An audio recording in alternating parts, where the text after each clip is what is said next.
Donc nous commençons un nouveau chapitre, celui des variables aléatoires. Donc il y aura trois grands paragraphes. Dans le premier paragraphe, nous allons définir donc la notion de variable aléatoire et la notion de loi d'une variable aléatoire. Ensuite, nous étudierons ce qu'on appelle l'espérance mathématique d'une variable aléatoire. Donc c'est ce qu'on appelle aussi couramment la moyenne.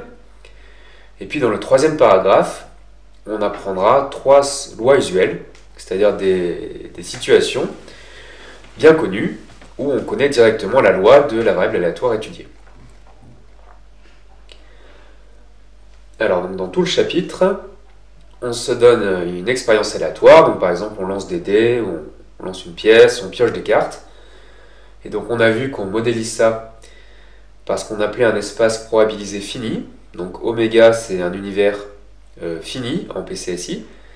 Et P, c'est une probabilité sur l'univers oméga qui n'est pas forcément la probabilité uniforme. Et donc dans les variables aléatoires, on se donne aussi un autre ensemble qu'on va noter E, qui pour le moment est quelconque.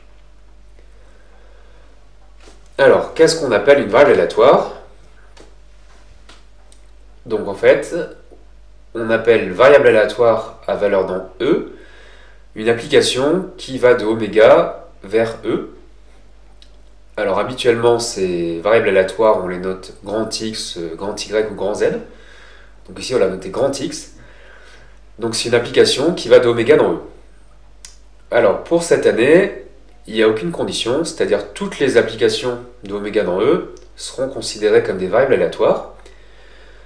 L'année prochaine, quand certaines parties de oméga ne seront pas des événements et qu'il faudra définir la notion de tribu, là, pour être une variable aléatoire, les applications devront vérifier certaines conditions. Mais en première année, avec un univers fini, toutes les applications sont des variables aléatoires. Donc il n'y a pas de difficulté. Alors qu'est-ce que ça veut dire que c'est une application d'oméga dans E? Ça veut dire qu'à un résultat de l'expérience aléatoire, on associe un unique élément de E. Alors ça, c'est une définition assez abstraite puisqu'on ne sait pas qui est E. Donc nous, en PCSI, on va étudier ce qu'on appelle des variables aléatoires réelles.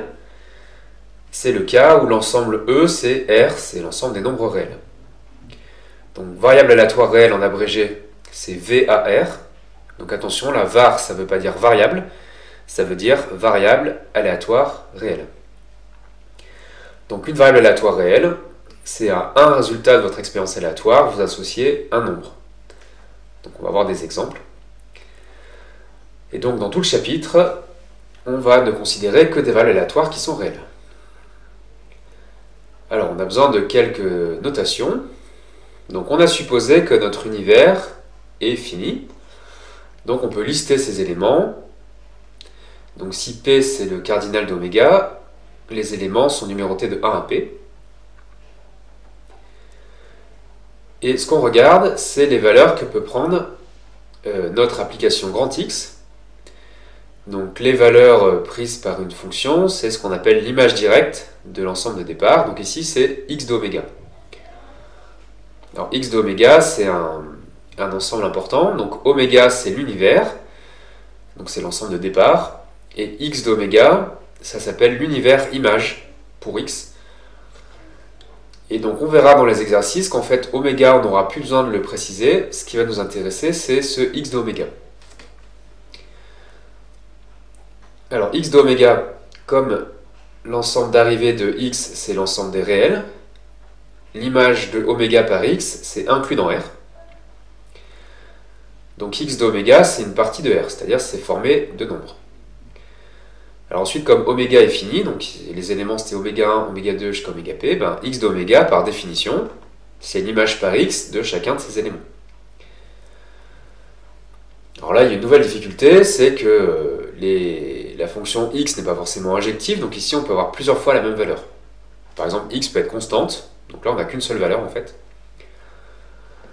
Donc il faut les réécrire, donc comme ce ne sont pas des réels distincts, on choisit de noter x1, x2 jusqu'à xn, les valeurs distinctes que prennent ces nombres.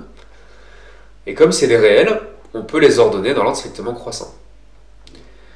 Donc x d'oméga, on peut l'écrire comme ça, x1, x2 jusqu'à xn, où cette fois les nombres sont dans l'ordre strictement croissant.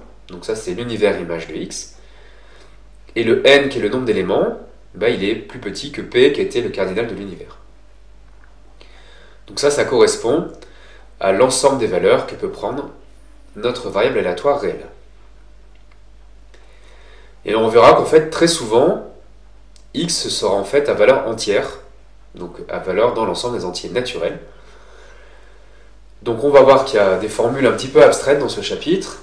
Donc la plupart du temps, dans les formules, comme x sera à valeur entière, et xk, ce sera tout simplement k. Donc ça fera disparaître une lettre.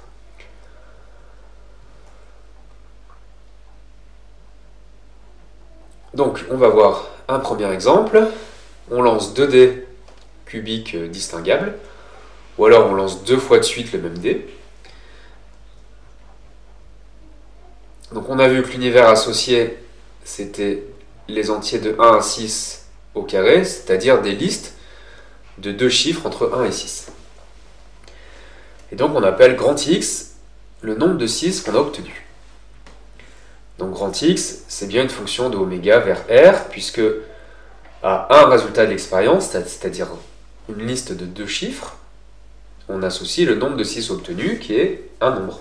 Alors c'est un nombre entier, mais c'est bien un réel aussi. Donc on a une espèce de formule pour calculer grand X. Alors si votre liste d'éléments c'est oméga 1, oméga 2, l'image x d'oméga, c'est nombre de 6 obtenus. Donc là il n'y a pas une vraie formule, vous comptez dans votre liste combien de fois vous voyez le 6. Alors quel est l'univers image de x? Donc quelles sont les valeurs que peut prendre grand X? Et bien si vous lancez 2 fois le dé, le nombre de 6, c'est soit 0, soit 1, soit 2. Donc x d'oméga, c'est 0, 1, 2. Alors on peut donner des exemples ici. Si vous obtenez la liste 1, 6, grand X de 1, 6, c'est le nombre de fois où vous voyez 6 dans votre liste. Donc là, il n'y en a qu'un. Et c'est pareil que grand X de 6, 3. Donc là, on voit que la fonction grand X n'est pas injective. Grand X de 2, 4, c'est 0 parce qu'il n'y a pas de 6. Et grand X de 6, 6, ça va être 2. Donc ça va être extrêmement rare, mais sur un cas très très simple comme ça, on peut un petit peu visualiser la fonction grand X. Donc là, ça se complique un peu. Dans le chapitre précédent de probabilité, on considérait ce qu'on appelait des événements. Et maintenant, on considère ce qu'on appelle des variables aléatoires. Donc il va surtout ne pas falloir confondre ces deux choses. Donc ce qu'on appelait un événement, c'était un prédicat aléatoire, c'est-à-dire quelque chose qui était vrai ou fausse. Par exemple, je lance 2 dés, j'obtiens exactement un 6. Soit c'est vrai, soit c'est faux. Une variable aléatoire, pour nous, ce sera un nombre aléatoire. Donc là, par exemple, nombre de 6 obtenus, on ne peut pas dire que c'est vrai ou que c'est faux. Ce n'est pas un événement, c'est une variable aléatoire, c'est un nombre aléatoire, c'est-à-dire qui va dépendre du résultat de notre expérience. Et donc la grosse différence, c'est que si A est un événement, on pouvait calculer la probabilité de A. Par contre, si X est une variable aléatoire, si vous écrivez probabilité de X, ça n'a absolument aucun sens. La probabilité de nombre de 6 obtenus, ça ne veut rien dire.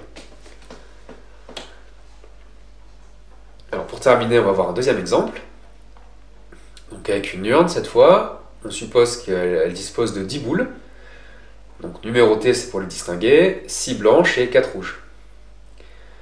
Donc on en pioche P une par une avec remise.